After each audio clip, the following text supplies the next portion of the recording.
Hello, I'm Darren Cochrane, and I just want to take this quick opportunity to give you my testimony.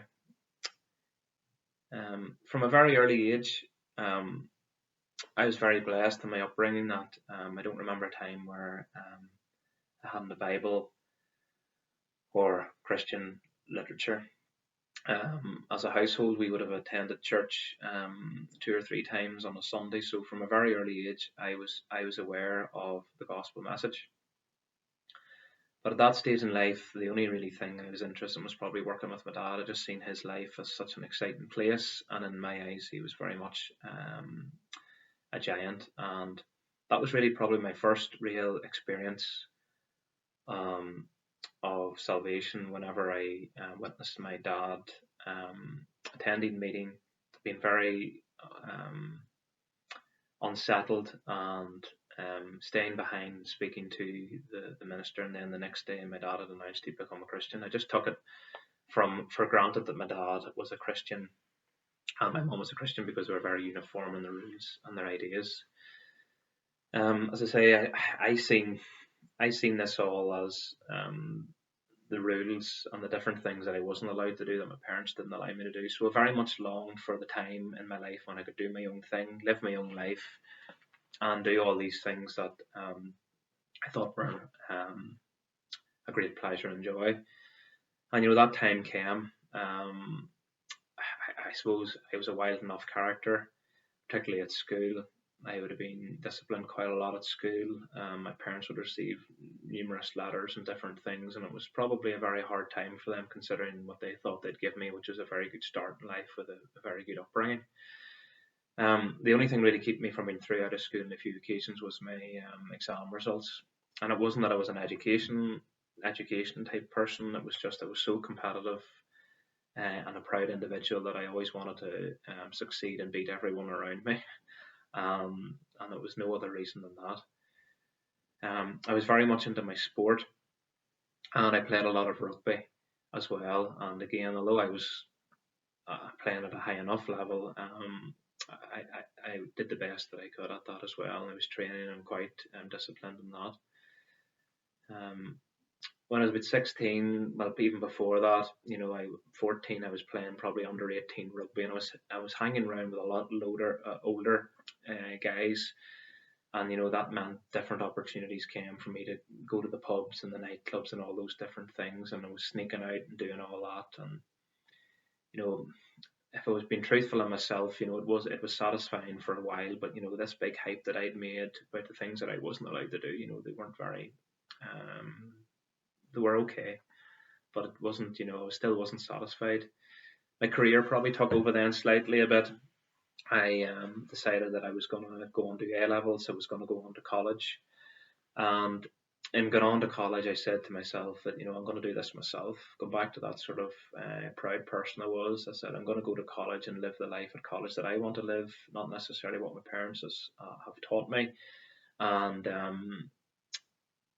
to do that, I was going to make my own way. So through my older mates and gym guys and the guys in the rugby, I started on doing the door work in Enniskillen, and I was in an over 21s nightclub at 18 years of age doing the door, and this funded my college and everything else. But that shaped my life quite significantly for 3 or 4 years.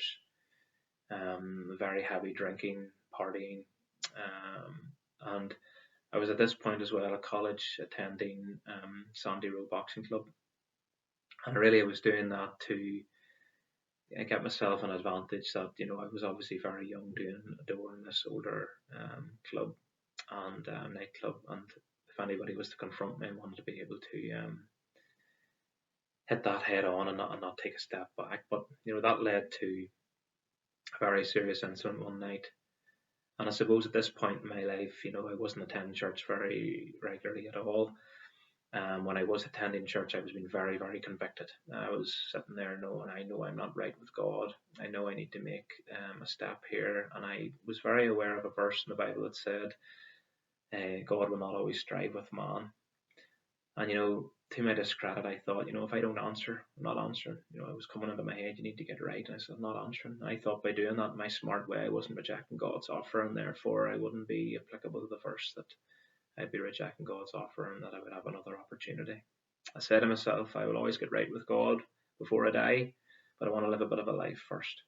That life turned out not to be very satisfying. So going back to that serious incident one night, I found myself arrested. I found myself in a police station on my own. And, I just said to myself, what are my parents going to think? And I just said, Lord, if you get me out of this, I'm yours. And that's it. And, a couple of witnesses came forward to that incident, not to dwell on it. And there was no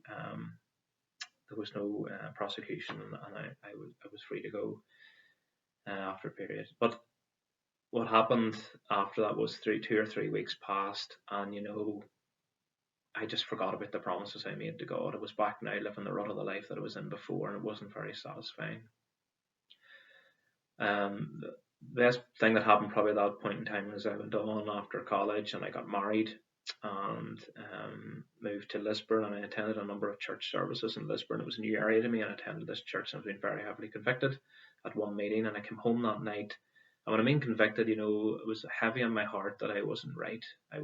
Wasn't right with God, and the life I live in wasn't pleasing. And I said to Lucy when I came in, I said, I'm really thinking about being a Christian here. And to my surprise, she says, what's stopping you? So I was getting the backing from home too, and there's a lot of pressure coming on at that time. I got an invite. I was doing a lot of travelling to London at this stage, and I got an invite to a meeting that Brad Thorne was taking. Brad Thorne is a famous 2011 World Cup winner for the All Blacks. A real hard player. Brilliant guy, hit rugby at the right time, just at the start of the real professionalism, and done really well through rugby. So he was giving his testimony, and it was on a Monday, and it was very, very rare for me to be in London on a Monday. I got this invite from a colleague, and I attended. I went down to the service, and I was very, very, very welcome. Made feel very welcome. I sat down, and there was a wee flyer. I have it here with me. I still have it, and it was Psalm 103. And I'll not read it all. I'll read a couple of verses. Verse 15. As for man, his days are like grass. He flourishes like a flower of the field. For the wind passes over it, and it is gone, and its place knows it no more. But the steadfast love of the Lord is from everlasting to everlasting on those who fear him, and his righteousness to children's children. And it just made me think about all the things that I had done in terms of career, sport, all the life that I wanted to lead. It really meant nothing. A man's life is like a flower of the field. The wind comes and it's gone, and it'll be forgotten. And it just made me feel how insignificant and how fragile this life was. Then Brad started to speak, and he spoke about all the £1 million contracts he'd got, all the different things he'd done, and how empty his life was at that point in time. About how he didn't want for anything materialistic wise, but yet he felt the void. And like me, coming up through Sunday school, when he longed to have the world that he now lived in, at this point in time in the world he thought he wanted to go back to where he was, that settlement, that peace of mind of his child Sunday school error. And he said he got up one morning and he got down on his knees and he just said, Lord, listen, this life isn't pleasing to you. You know what you've done for me. I'm asking you for forgiveness. I'm giving you the hands now of the vehicle, which is the keys now of the vehicle, which is my life. And, I left that meeting. Before I left that meeting, Brad prayed with me, and a gentleman beside me prayed with me, and I couldn't wait to get out. I just wanted to get to a quiet place and get my head all around this. And I kept saying, is this the last time, Darren, you're going to have an opportunity to take this invitation? This could be your last time. And I kept coming to, this is your last time. So I looked at my watch, and of course I was running late to the next meeting, which was on the other side of London. And I was on the tube. And we were at Oxford Circus, I'll never forget it. And there was an empty seat became available, and I just sat down in that seat. And I got down and I said, Lord, I'm sorry for the life I've led. I'm sorry for rejecting your offer of salvation many times. I'm asking you to forgive me. I thank you for what you've done for me. I Thank you what Jesus has done for me on the cross, and I'm asking you for forgiveness, and I'm asking you, Lord, and Jesus into my heart. And as Brad said, I said, listen, I've tried so many times to do this on my own, live a better life, and I haven't been able to do it. I'm asking you to take the keys now of my vehicle, which is my life, and you're in charge. And at that point in time, there was such a weight. There was no fireworks, there was no loud bang, there was no noise, but on my shoulders, there was such a weight lifted off me. This thing that I had made such a deal about, this thing that I had so many times had the opportunity to do, I didn't do, and I just did it at that point in time. Such an unideal situation in the middle of a busy, busy tube station on the Central Line in London at Oxford Circus. But it was done, there was a weight lifted off my shoulders, and I just knew I was forgiven. Now, anybody that knows me knows I am not perfect, and I am not suggesting I'm perfect. And close family members and team members that I work with will know that. But I'm living a life which I have hope in. I'm living a life which is daily progress. I'm trying to continue my walk with God, and I'm so blessed on that upbringing that I was so eager to get away from as a young child. And there's a verse in Numbers that says, God is not man, therefore why would he lie? And that there brings me great encouragement to all the promises that are in the Bible, because I know that they're truth. But we can't just take all these promises, we have to take the warnings as well. And yes, John 3:16, for God so loved the world that he gave his only Son, that whosoever believeth in him should not perish, but have everlasting life.